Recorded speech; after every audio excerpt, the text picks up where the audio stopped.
Welcome to Girls Love Diaries, because every heart has a story. May mga pag-ibig na parang hangin, dumarating ng walang paalam, dumadampi sa balat. Pero kapag sinubukan mong hawakan, nawawala. Yung uri ng pag-ibig na alam mong bawal, pero habang pilit mong nilalabanan, lalo ka lang nitong nilulunod. Hindi mo naman ginusto, hindi mo naman hinanap. Pero isang ngiti lang niya, isang tawag ng pangalan mo sa labi niya. Parang lahat ng tama sa mundo biglang naging mali. Sabi nila, ang tunay na kasalanan ay hindi ang umibig, kundi ang manahimik. Kahit alam mong unti-unti ka nang nagiging makasalanan. At dito nagsimula ang kwento. Isang pag-ibig na hindi dapat maramdaman. Isang lihim na nakatali sa ngiti ng isang ina na kailanman hindi dapat minahal. Tahimik ang bahay ni na Luisa tuwing umaga. Yung klase ng katahimikan na parang may tinatago hindi lungkot, kundi mga salitang hindi kailanman nasabi. Nasa veranda si Trixie, hawak ang tasa ng kape, habang pinagmamasdan ang taniman sa labas. Lumang bahay, amoy kahoy, amoy halaman, at amoy ng isang alaala na ayaw niyang bitawan. Mula sa kusina, naririnig niya ang boses ni Luisa. Mahinahon, malambing, parang musika na hindi mo kailangang marinig ng buo para maramdaman. Ma, nasan yung asukal? Sigaw ni Rafael mula sa loob. Sa may cabinet, anak!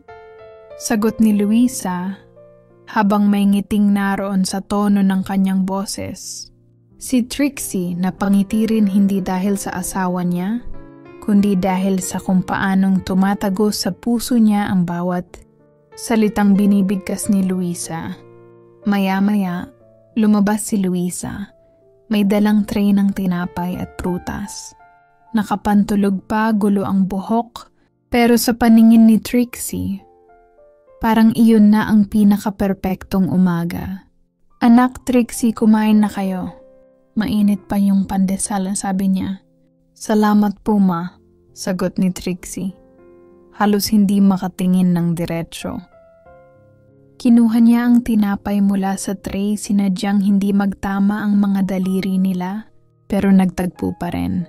Isang kisap mata, isang sulyap, isang lihim na kumikirot.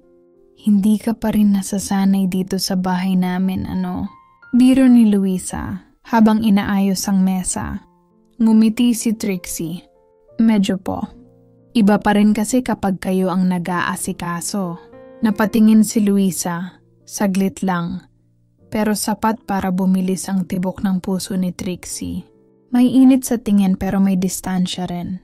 Parang may gustong sabihin, pero pinipigilan ng mundong hindi papayag. Lumabas si Rafael bitbit ang jacket. Ma, may lakad kami ni Trixie mamaya. Babalik kami bago maggabi. Ah, ganun ba? Tanong ni Luisa. Sabay ngiti kay Trixie. Mag-ingat kayo, ha? Doon na naman yung ngiti na hindi makalimutan ni Trixie. Yung ngiti na nagsimula ng lahat. Pagkaalis ni Rafael, sandali lang. Pero ramdam ni Trixie ang kakaibang ginhawa. Naiwan silang dalawa ni Luisa sa sala. Habang inaayos nito ang mga bulaklak sa florera. Tahimik, ang tunog lang ng hangin at ng bawat paghinga nila ang maririnig. Trixie, mahinang tawag ni Luisa. Yes, po? Tulungan mo naman ako rito, anak. Anak. Isa lang yung salita pero sa loob ni Trixie parang may sumabog.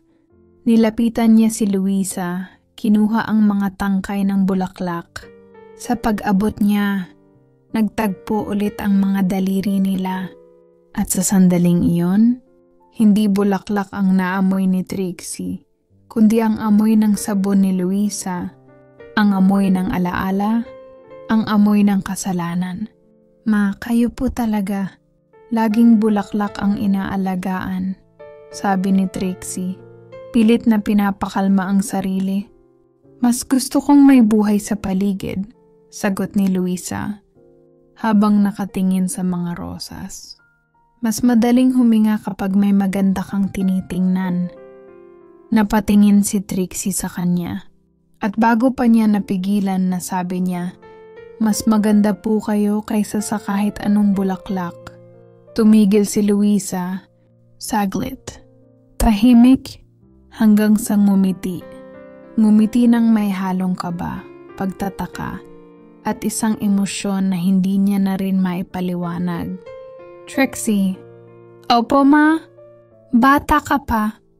Maganda ang buhay mo. Huwag mong tularan ng katulad kong." Hindi niya tinapos. Tumingin siya sa labas ng bintana at mahina niyang dinugtungan, marupok sa damdamin. Hindi na sumagot si Trixie. Kasi paano pa nga ba? Paano mo ipapaliwanag ang pag-ibig kung ang taong minahal mo mismo ang nagsasabing kasalanan ito? Maghapon umuulan, malamig ang paligid, at bawat patak ng ulan sa bubong ng lumang bahay nina Luisa ay parang paalala ng katahimikang bumabalot sa kanila. Si Trixie nakaupo sa sala, hawak ang isang librong matagal nang nakabukas pero hindi binabasa. Sa kabilang dulo, si Luisa nakaupo sa rocking chair, tahimik na naggaganchilyo. Bawat galaw ng kamay niya, sinasabayan ng mahinang ugong ng ulan, at sa gitna ng lahat ang mga mata ni Trixie hindi mapakali. Tinitingnan niya ang mukha ni Luisa, ang maamo nitong mga mata, ang mga daliring sanay sa pag-aalaga, at ang ngiti na minsan lang sumilip kapag akala mo'y wala ng dahilan parang ngumiti. Hindi niya alam kung kailan nagsimula, pero ngayon alam niyang hindi na niya kayang itago. "Ma, gusto niyo po ng tsa?" tanong ni Trixie. Pilit na kalmado ang boses. Ngumiti si Luisa. "Sige anak." "Salamat ha, anak." Muli na namang sumabit ang salitang iyon sa puso niya. Bawat beses na marinig niya iyon, parang pinapaalalahanan siyang mali, na hanggang doon lang siya, na kailanman hindi niya pwedeng mahalin ang babaeng ito. Tumayo siya, nagtimpla ng tsaa. Nang ibalik niya ito kay Luisa, bahagyang nagdikit ulit ang kanilang mga kamay. At sa halip na umiwas, sandali lang pinili niyang manatili. Mainit, malambot, totoo. Pero kasabay niyon, naramdaman niya ring bahagyang umatras si Luisa, parang natigilan. "Thank you, Trixie," sabi ni Luisa, halos pabulong. Ngumiti lang siya pilit. "Wala po yun." Tahimik na naman. Tanging tunog ng ulan at tibok ng puso ni Trixie ang naririnig niya. Hanggang sa marinig niya ang boses ni Luisa. "Trixie, opo? Totoo bang mahal mo ang anak ko?" Halos mahulog ang tasa sa kamay niya. Hindi siya agad nakasagot. Nakatingin lang siya kay Luisa habang unti-unting bumibigat ang hangin sa pagitan nila. "Bakit niyo po natanong?" Mahinang tanong ni Trixie. Ngumiti si Luisa mapait. "Ewan ko. Minsan kasi, kapag magkasama kayo ni Rafael, parang ang layo ng tingin mo. Parang may hinahanap ka." "Siguro po pagod lang ako." "Hindi," sagot ni Luisa sabay titig sa kanya. "May kakaiba sa'yo. Para kang laging may gustong sabihin." Sandali silang nagtitigan. At doon niya nakita sa mga mata ni Luisa ang parehong tanong na matagal na rin niyang tinatago. Hindi ito pagdududa. Hindi rin ito galit. Kundi takot. Takot na maramdaman ang parehong bagay. Takot na aminin na sa kabila ng tama at mali, may bahagi rin sa kanya na nararamdaman iyon. Tumayo si Trixie, pilit na umiwas. "Magpapahinga na po ako, ma. Salamat sa tsaa." Pag-akyat niya sa hagdan, naramdaman niyang sinusundan siya ng tingin ni Luisa. Hindi galit. Hindi rin tanong. Isang tingin lang, pero ramdam niyang iyon na ang simula ng pagkabali ng tahimik nilang mundo. Mula ng gabing iyon, tila nagbago ang hangin sa bahay ni na Luisa. Tahimik pa rin, pero hindi na payapa.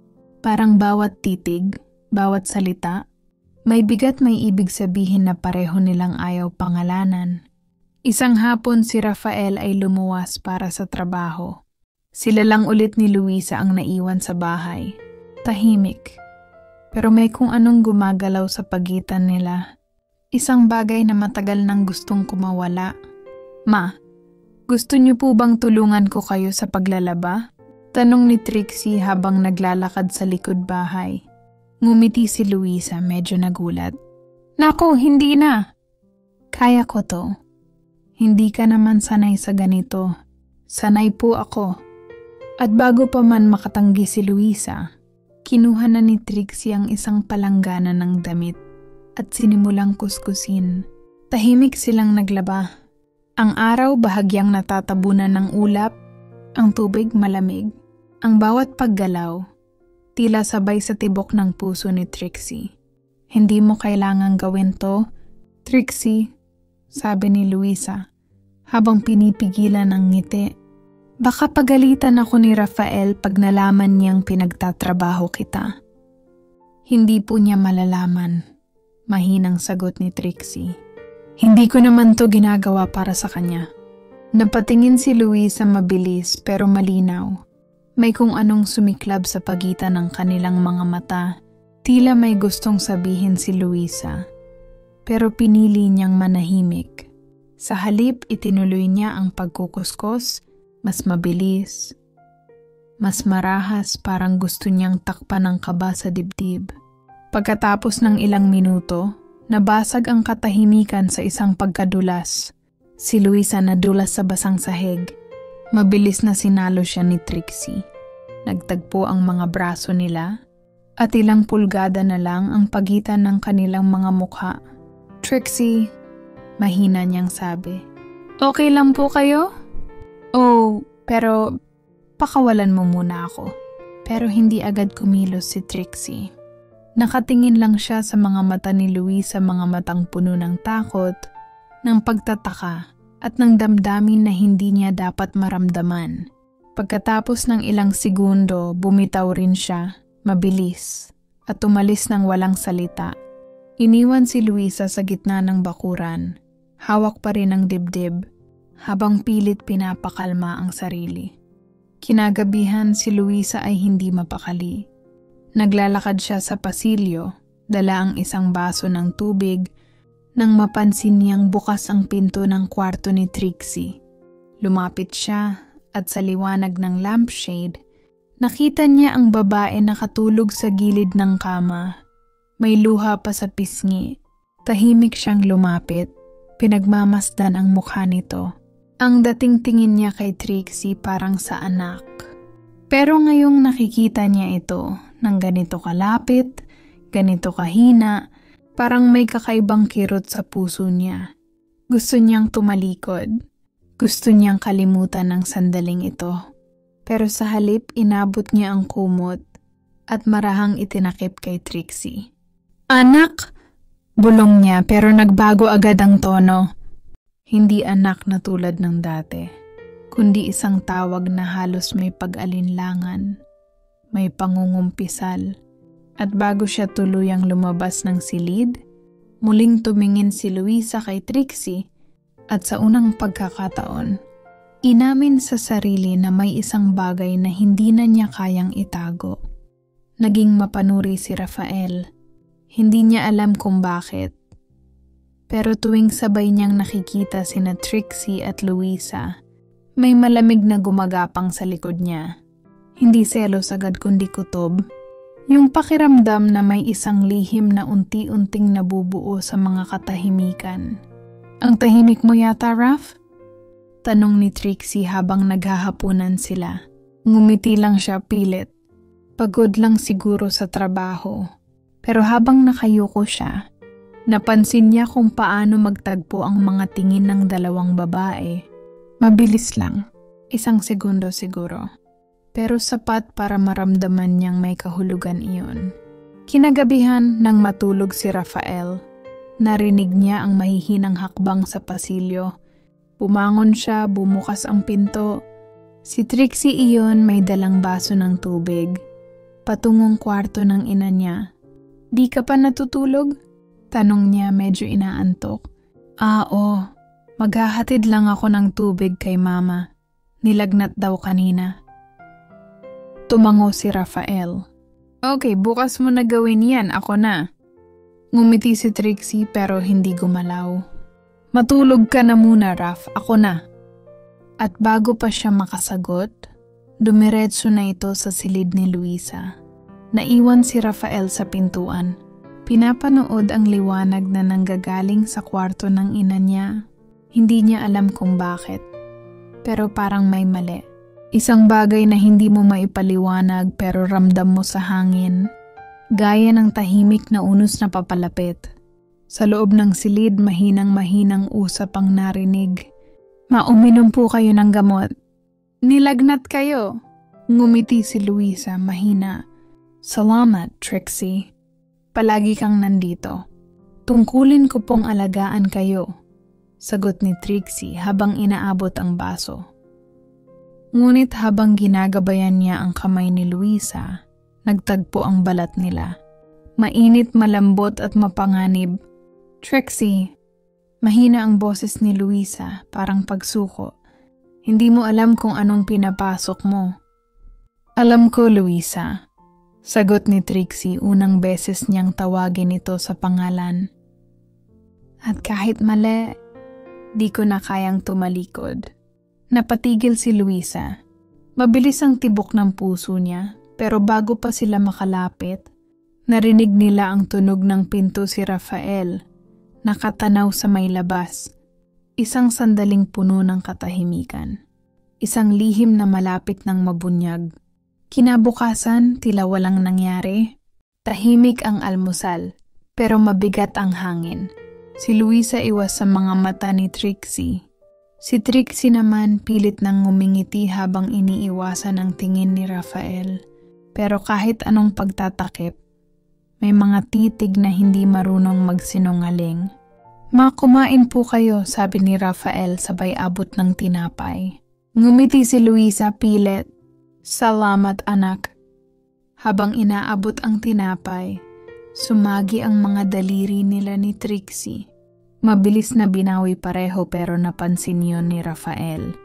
Mula noon, nagiba ang mga gabi. Isang gabi, habang umuulan, nagising si Rafael sa kaluskos sa labas ng silid nila. Marahan siyang bumangon, lumabas ng kwarto. At sa dulo ng pasilyo, nakita niya si Trixie nakatayo sa tapat ng kwarto ni Luisa. Hindi siya kumatok, hindi rin kumilos. Parang nakikinig lang. Nang maramdaman niyang may nakamasid sa kanya, mabilis siyang lumingon. At nagtagpo ang mga mata nila ni Rafael. "Raf," bulong ni Trixie nanginginig. "Si Mama ay sinilagnat ulit, titingnan ko lang sana." Tumango si Rafael, mabagal, pero hindi umalis ang tingin. Baka kailangan niya ng doktor. "Ako na ang titingin." Hindi na sumagot si Trixie. Lumapit si Rafael sa pinto ng ina, kumatok at dahan-dahang binuksan. Si Luisa nakahiga. Hindi naman mukhang nilalagnat, gising pa nga. Gulat sa pagdating ng anak. "Ma, si Trixie raw, titingnan kayo." "Nilalagnat daw kayo?" Tanong ni Rafael. Umiling si Luisa, nagulat pa. "Ha? Hindi naman. Nagbabasa lang ako ng libro." Tahimik. Tumingin si Rafael kay Trixie. Tila may gustong sabihin. Pero pinili niyang manahimik. "Siguro nagkamali lang ako," sabi ni Trixie halos pabulong. Lumapit si Luisa. Mahina ang boses. "Salamat, anak. Pero ayos lang ako." "Matulog na kayo." Paglabas nila ng silid, walang nagsalita. Sa halip, tanging tunog lang ng ulan ang narinig. At sa pagitan nila, may namuong katahimikan na mas malakas pa sa bagyo. Kinabukasan, malamig ang simoy sa bahay. Si Rafael maagang umalis para magtrabaho. At sa sandaling iyon, mag-isa na naman sina Luisa at Trixie. Habang nagkakape si Luisa, lumapit si Trixie. Pasensya na kagabi. Hindi ko alam kung anong nangyari sa akin. Wala yun, sagot ni Luisa. Pero hindi siya makatingin ng direkta. Trixie, kailangan nating tumigil. Nakakahiya sa anak ko, sa asawa mo. Hindi ko naman po sinasadya, Luisa, pabulong ni Trixie. Pero tuwing nandyan kayo, hindi ko kayang hindi kayo tignan. Napasinghap si Luisa marahang itinabi ang tasa ng kape. Hindi mo alam kung anong pinapasok mo, ulit niya. Pero ngayon, mahina na. Parang nagmamakaawa. At bago siya tuluyang lumayo, hinawakan ni Trixie ang kamay niya mahigpit. Desperado. Hindi ko na kayang magpanggap. Tahimik si Luisa. At sa unang pagkakataon, imbes na sawayin, hindi niya binawi ang kamay niya. Mabigat ang gabi. Tahimik ang bahay. Pero hindi mapakali si Rafael. Habang nakahiga, naririnig niya ang mahinang patak ng ulan sa bubong at ang halinghing ng hangin sa labas ng bintana. Sa tabi niya, si Trixie nakatalikod, tahimik, pero halatang gising. Hindi ka na naman makatulog? Tanong ni Rafael, mahinahon. Okay lang ako, sagot ni Trixie, hindi tumitingin. Kung may iniisip ka, sabihin mo lang. Alam mo naman, nandito ako. Tumango si Trixie, ngunit hindi na nagsalita. Maya-maya marahan siyang bumangon. Lalabas lang ako, iinom ng tubig. Tumango si Rafael, pero nang marinig niyang hindi na bumalik si Trixie matapos ang ilang minuto, sinundan niya ito. Tahimik siyang bumaba sa hagdan. Doon sa dapita po ng dilim, nakita niya si Trixie nakatayo sa may kusina, nakaharap sa bintana, hawak ang tasa ng kape. At sa kabilang gilid ng pinto, si Luisa lumalapit. Walang salita. Pero malinaw parang may sariling wika ang mga mata nila. Hindi mo dapat ginagawa to, bulong ni Luisa. Hindi ko rin naman sinasadyang mahalin kayo, sagot ni Trixie. Halos walang boses. Pero araw-araw ko kayong nakikita, Luisa. Paano ko pipigilan yung damdamin ko kung kayo mismo ang dahilan kung bakit ako humihinga? Tahimik, narinig ni Rafael ang lahat. Mabilis siyang umatras, parang biglang nanlamig ang paligid. Ang hangin parang nagbago ng direksyon. Sa loob-loob niya, parang may humigop ng lakas sa dibdib niya. Ang tinig ni Trixie, ang tono nito hindi iyon para sa kanya. Hindi kailanman naging para sa kanya. Kinabukasan, nagbago ang kilos ni Rafael. Tahimik, malamig pero mapanuri. Pinagmamasdan niya si Trixie habang kumikilos sa kusina, habang nag-aalaga sa ina. At sa bawat ngiti ni Trixie kay Luisa, lalong sumisikip ang dibdib niya. Ma, sabi ni Rafael habang nag-aalmusal. Bakit parang lumalayo si Trixie sa akin? Nagulat si Luisa, halos mabitawan ng kutsara. Ha? Siguro pagod lang. Hindi lang pagod, ma, parang iba na siya. Hindi ko alam kung sa akin o sa iba. Tumingin siya kay Luisa diretso, matalim. At sa unang pagkakataon, parang nakita ni Luisa ang parehong tanong sa mga mata ng anak. May dapat ba akong malaman? Kinagabihan, habang nakaupo si Luisa sa sala, lumapit si Trixie. Tahimik silang nagkatinginan. Walang salita pero puno ng tensyon. Hindi ko alam kung hanggang kailan ko pa kayang itago to, bulong ni Trixie. Trixie, huwag. Mahina pero mariin ang sagot ni Luisa. Hindi natin dapat ginagawa to. May asawa ka, anak ko siya. Pero kayo ang mahal ko, sagot ni Trixie. may luha na sa mata. Bago ko pa man siya nakilala, kayo na ang dahilan kung bakit ako nandito.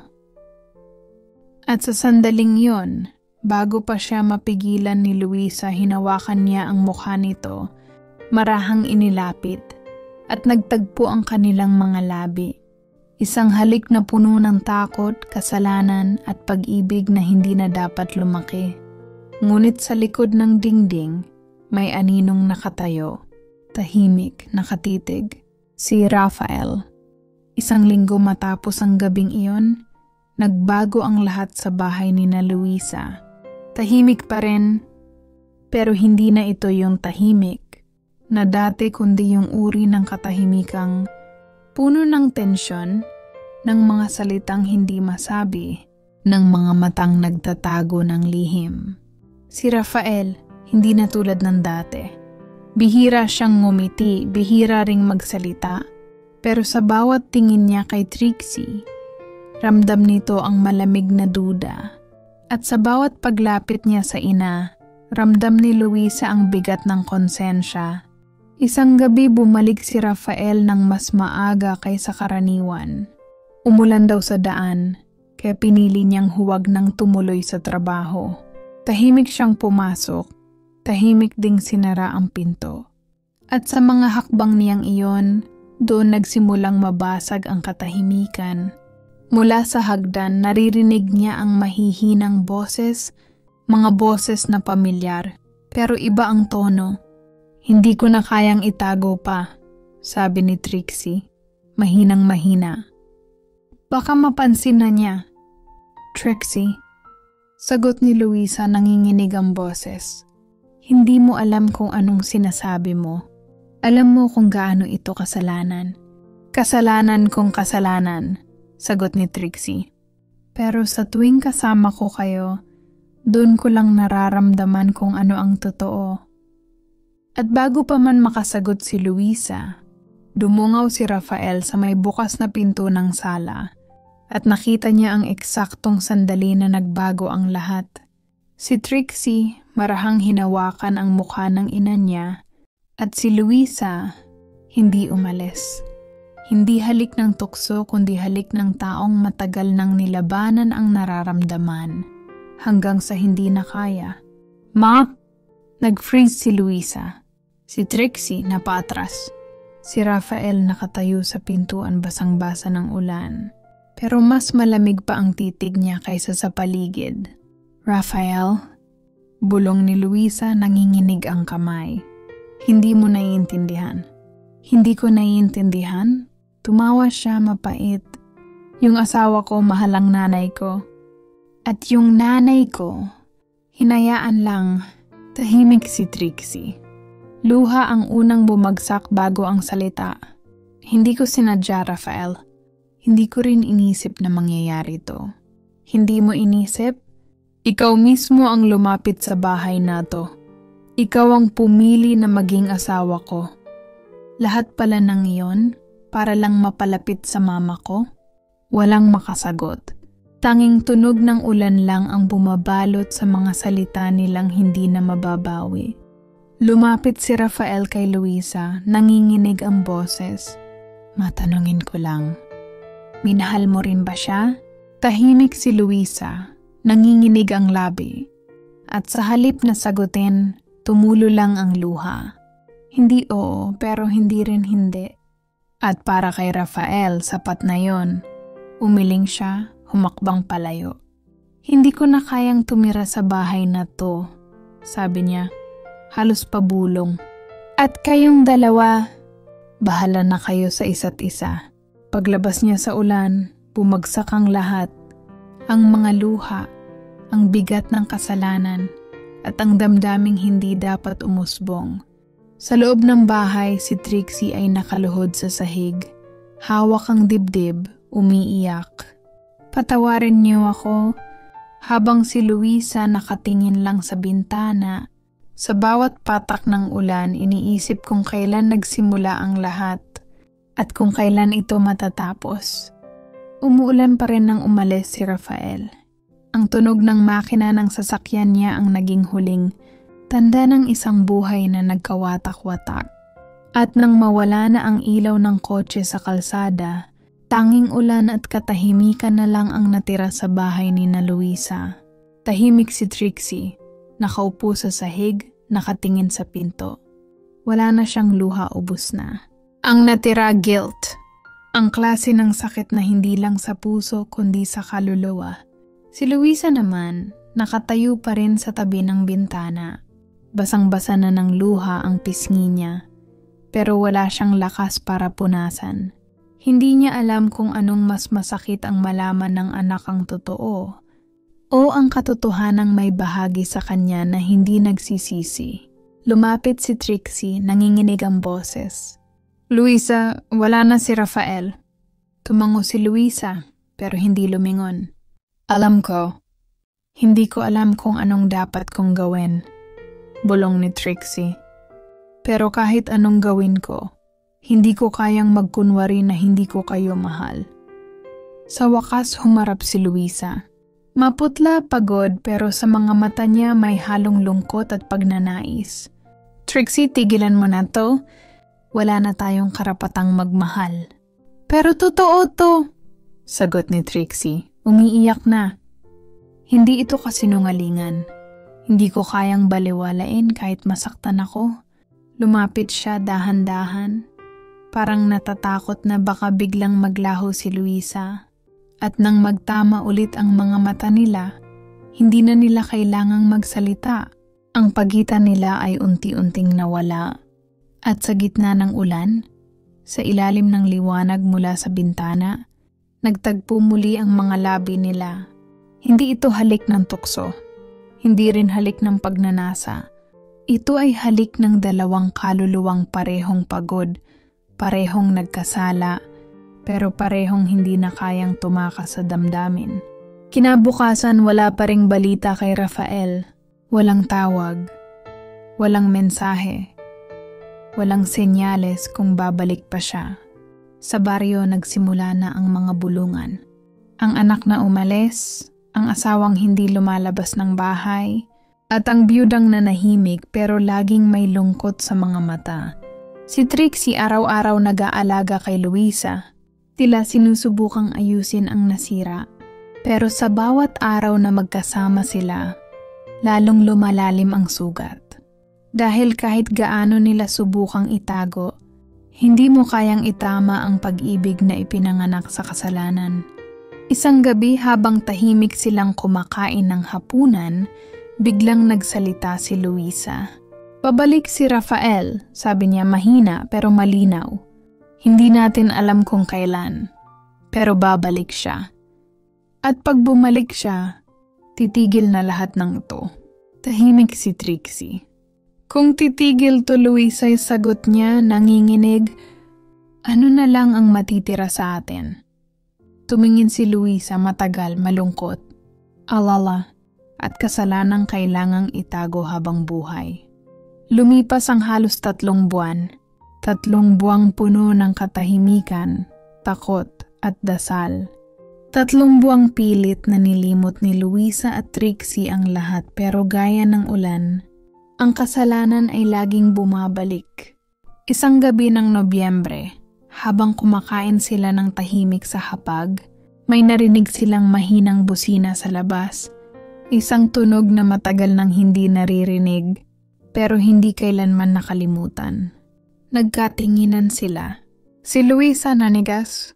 Si Trixie muntik nang mabitawan ng baso. At bago pa man sila makagalaw, bumukas ang pinto.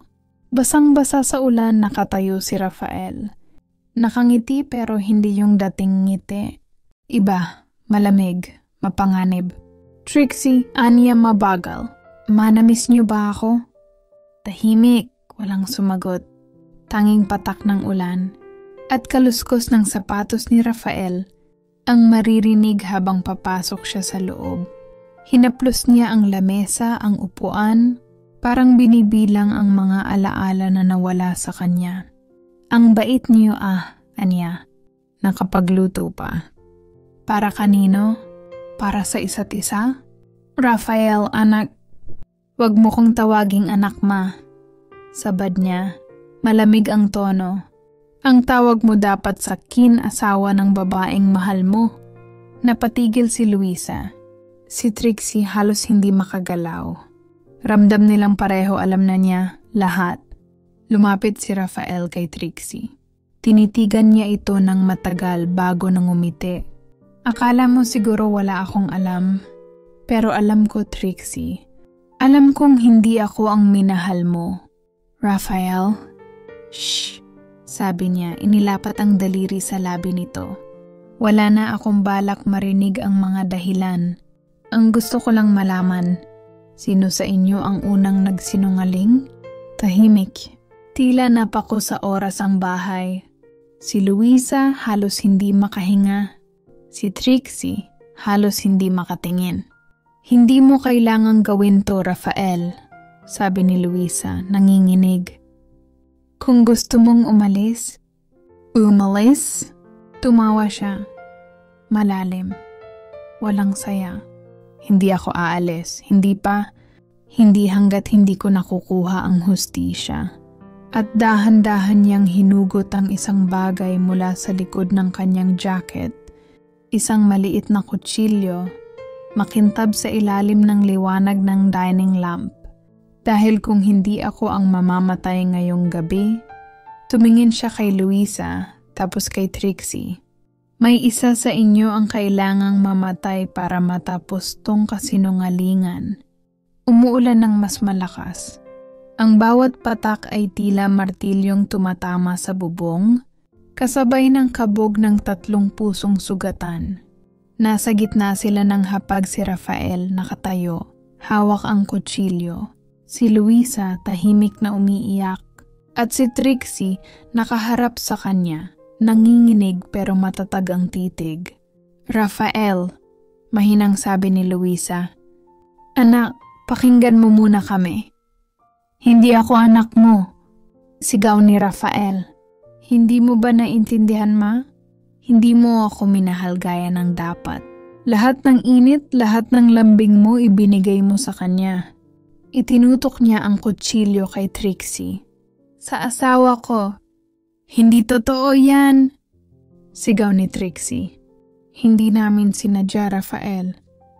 Hindi namin ginusto. Hindi ninyo ginusto? Natawa siya, mapait. Pinakasalan mo ako para makalapit sa kanya. Ginamit mo ako, Trixie. Ginamit mo ko tulad ng kung paano mo ginamit ang bawat yakap, bawat halik, bawat gabi sa piling ko. Nanginginig na si Trixie. Rafael, ginamit kita noon. Pero sa pagitan naming 3, ako ang pinakaparusado. Dahil minahal ko ang taong hindi ko dapat mahalin. Natigilan si Rafael. 1 segundo lang pero sapat para makita ni Luisa ang dating anak niya, yung batang minsan niyang niyakap sa dilim ng pagkawala ng asawa. Anak, tumulo ang luha ni Luisa. Huwag mong hayaang sirain tayo ng galit. Nagkamali ako. Mahal ko si Trixie hindi bilang asawa ng anak ko, kundi bilang babaeng nagpaalala sa akin na buhay pa ako. Napalunok si Rafael. Mahal mo siya? Bulong niya. Yan ba talaga ang gusto mong sabihin sa harap ko? Kung ito ang katotohanan, sagot ni Luisa. Umakbang palapit, mahal ko siya. Nanginginig si Rafael. Walang hiya kayo. Ang boses niya ay basag, puno ng sakit. Walang hiya kayong dalawa. Itinaas niya ang kutsilyo. Rafael, huwag! Sigaw ni Trixie sabay harang kay Luisa. Isang sigaw, isang kumikislap na talim, at isang malamig na tunog ng bagay na bumagsak sa sahig. Napatigil ang lahat. Si Rafael, nakatingin sa sariling mga kamay nanginginig, puno ng dugo. Sa harap niya si Trixie nakaluhod, hawak ang tiyan. Hindi, dapat ikaw, bulong ni Rafael tulala.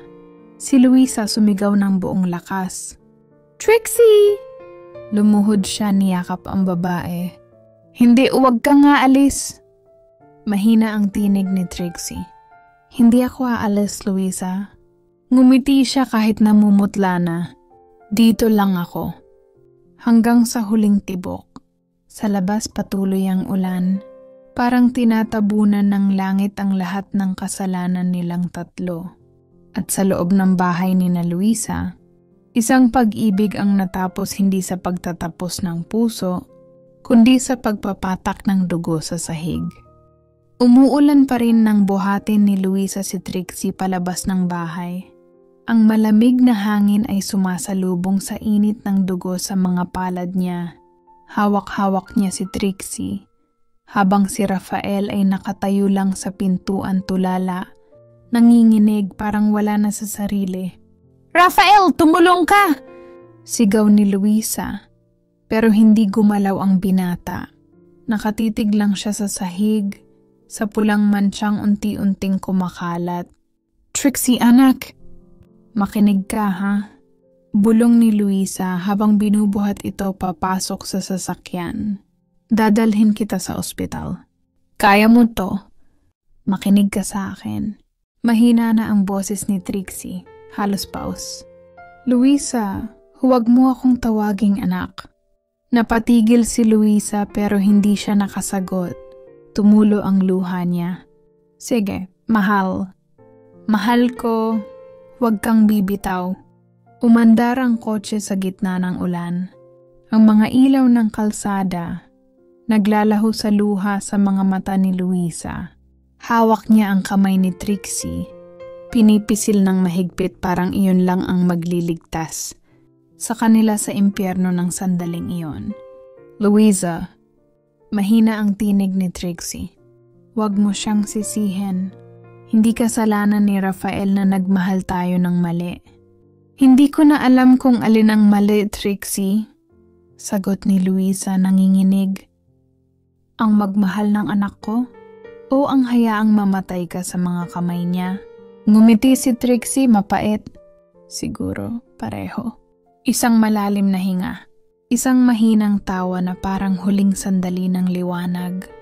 At bago tuluyang mapikit ang mga mata ni Trixie, mahina niyang sinabi, "Luisa, kung may susunod na buhay, doon mo na lang ako mahalin ng malaya. Huwag kang magsalita ng ganyan, huwag." Ngunit bago pa man matapos ni Luisa ang salita, bumagsak ang ulo ni Trixie sa balikat niya. Malamig, payapa. "Hindi!" sigaw ni Luisa. Pinaharurot niya ang kotse, umiiyak, sumisigaw sa ulan. Pero sa dulo ng madilim na kalsadang iyon, ang katahimikan lang ang sumagot sa kanya. Ilang oras ang lumipas. Dumating ang mga pulis. Sa harap ng bahay ni na Luisa, may mga ilaw na kumikislap. Pula, asul, puti. Si Rafael nakaupo sa gilid ng veranda, may posas sa kamay. Basang-basa, tahimik. Nang lumapit ang pulis, mahina lang niyang sinabi, "Hindi ko siya gustong saktan. Mahal ko sila pareho, pero wala nang natira sa akin." At sa likod niya, sa loob ng bahay, si Luisa ay nakayakap pa rin sa damit ni Trixie na may dugo. Habang tahimik na inuusal ang mga salitang paulit-ulit sa pagitan ng hikbi, "Hindi kita dapat minahal, pero minahal pa rin kita." Sa labas tumigil na ang ulan, ngunit ang langit tila nananatiling madilim, parang nagdadalamhati para sa isang pag-ibig na ipinanganak sa kasalanan at namatay sa pagitan ng dalawang pusong parehong nagmahal, ngunit pareho ring nawasak. Makalipas ang 3 taon, tahimik ang sementeryo. Ang damo ay unti-unting tinutubuan ng hamog. Nakatayo si Luisa may dalang puting bulaklak. Nakaitim pa rin kahit matagal na ang panahon. Tahimik niyang inilapag ang mga bulaklak sa lapida na may nakasulat, "Trixie Ramos, 9/99, 2022. Lumuhod si Luisa. Hinaplos ang malamig na bato na tila iyon ang mukha ng babaeng matagal nang wala. "Trixie," bulong niya, 3 taon na. Pero parang kahapon lang. Hindi ko pa rin alam kung paano mabubuhay nang wala ka." Umihip ang hangin. May nahulog na tuyong dahon sa kanyang palad. Pinagmasdan niya iyon parang paalala ng mga araw na sabay silang tumatawa, nagtatago sa dilim, nagmamahalang bawal. Si Rafael, nakakulong pa rin siya. Mahina niyang sabi. Parang may kausap na hangin. Binisita ko siya minsan, pero wala na siyang mata, wala ng ilaw. Parang kinuha mo rin? Tumingin siya sa langit, tila nakikipag-usap. Alam mo, minsan naiisip ko kung mali bang minahal kita o kung mali lang na natakot tayo sa pag-ibig natin. Siguro pareho. Umulan ng marahan. Hindi siya umalis. Pinayagan niyang mabasa ang kanyang buhok, ang kanyang luha, ang mga bulaklak. Kung may susunod na buhay, Trixie. Napangiti siya ng malungkot. Baka doon pwede na tayo. Baka doon hindi na tayo kailangang magtago. Sa loob ng kulungan, si Rafael ay nakaupo sa ilalim ng dilaw na ilaw. Tahimik. Wala nang galit. Wala nang sigaw. May hawak siyang lumang larawan, 3 tao. Siya, si Luisa at si Trixie. Pinagmamasdan niya ito hanggang matuluan ng luha. Patawad! Mahina niyang sabi bago niya ipinikit ang mga mata. Sa labas ng kulungan, pumuhos na naman ang ulan. At sa sementeryo, ang mga patak nito ay tumama sa lapida ni Trixie. Tila ba tinutulungan ng langit na burahin ang mga bakas ng kasalanan? Ngunit hindi kailanman ang alaala ng pag-ibig na minahal kahit bawal. Sa dulo ng lahat ng luha, sa pagitan ng kasalanan at pagmamahal, may mga pusong hindi itinadhana, ngunit piniling magmahal pa rin. Hindi lahat ng pag-ibig ay dapat ipaglaban, pero lahat ng tunay na pag-ibig ay karapat-dapat alalahanin, dahil minsan kahit bawal, kahit mali sa mata ng mundo, ang isang yakap lang mula sa taong mahal mo ay sapat na para maramdaman mong nabuhay ka. At kung totoo man ang susunod na buhay, doon na lang siguro sila muling magkikita, doon kung saan walang mali, at ang pag-ibig ay hindi na kailangang itago.